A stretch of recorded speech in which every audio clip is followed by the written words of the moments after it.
and the rats made the mistake of assuming that the Earth crewmen were the same. They hadn't tried to impress the crewmen as they had the officers. When the interrogation officers on Earth questioned the crew of the Earth ship, they too became suspicious. Johnston's optimistic attitude just didn't jibe with the facts.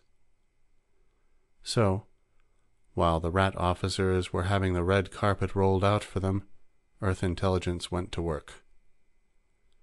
Several presumably awe-stricken men were allowed to take a conducted tour of the rat ship.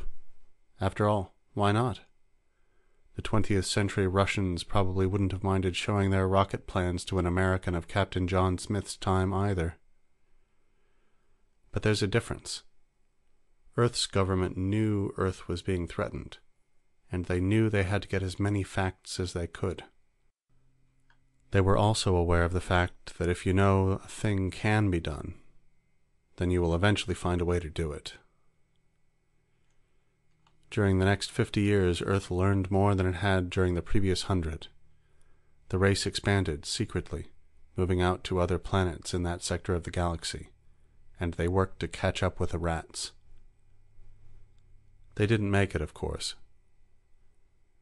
When, after 50 years of presumably peaceful but highly limited contact, the rats hit Earth, they found out one thing: that the mass and energy of a planet armed with the proper weapons cannot be outclassed by any conceivable concentration of spaceships.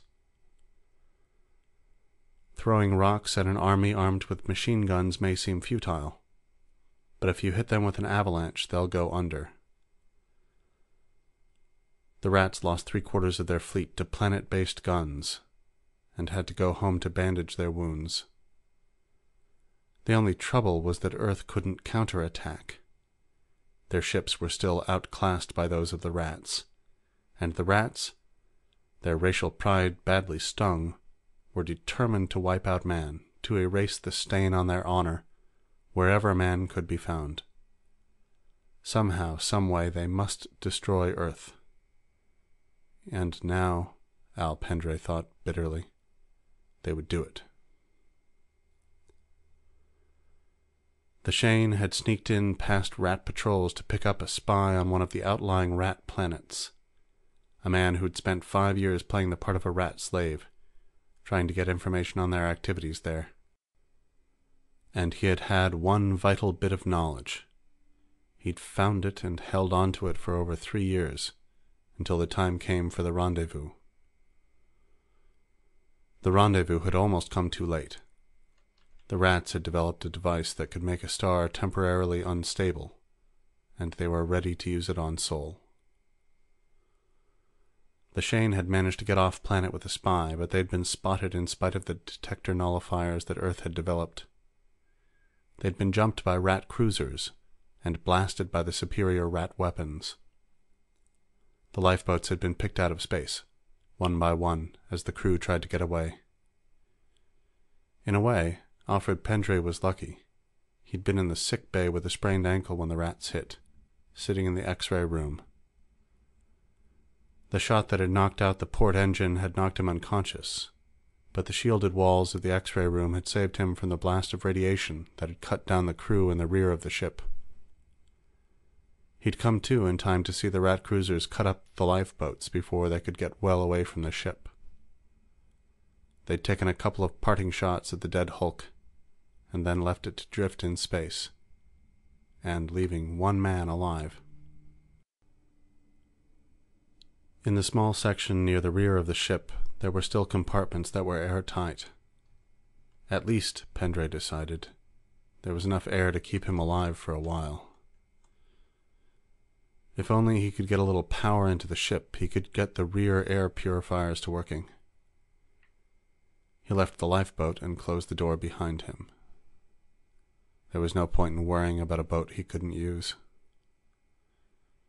He made his way back toward the engine room. Maybe there was something salvageable there.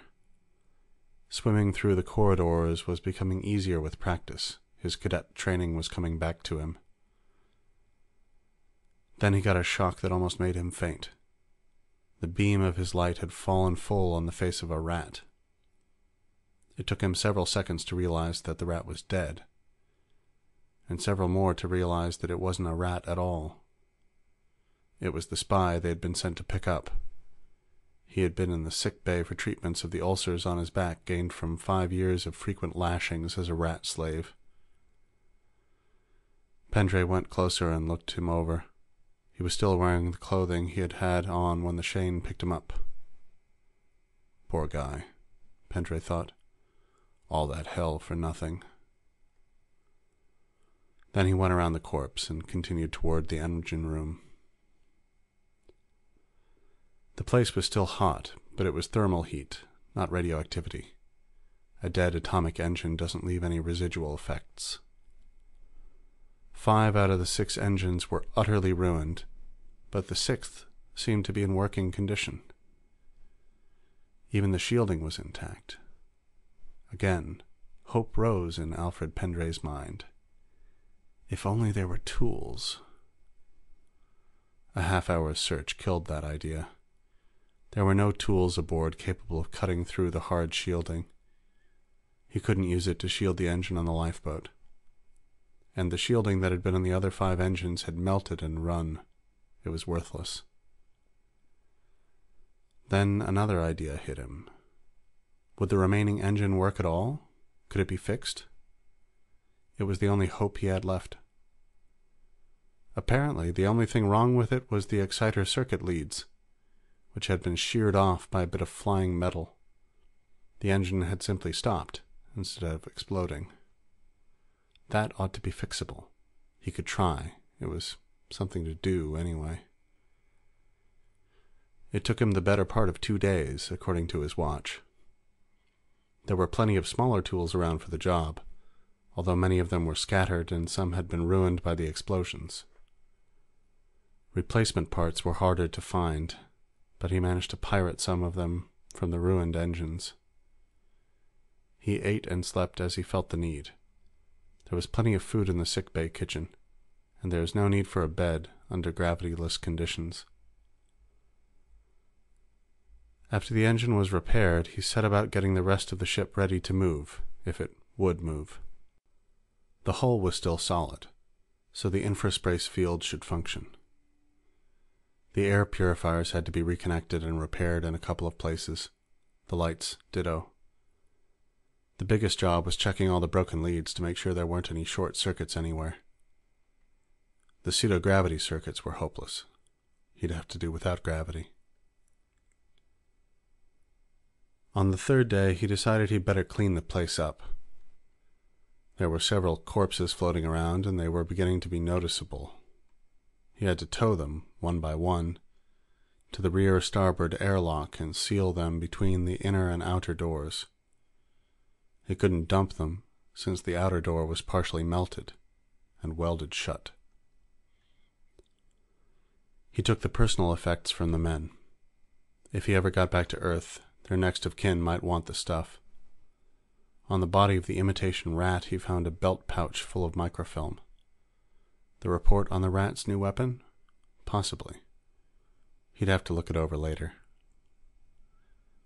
On the morning of the 4th day, he started the single remaining engine.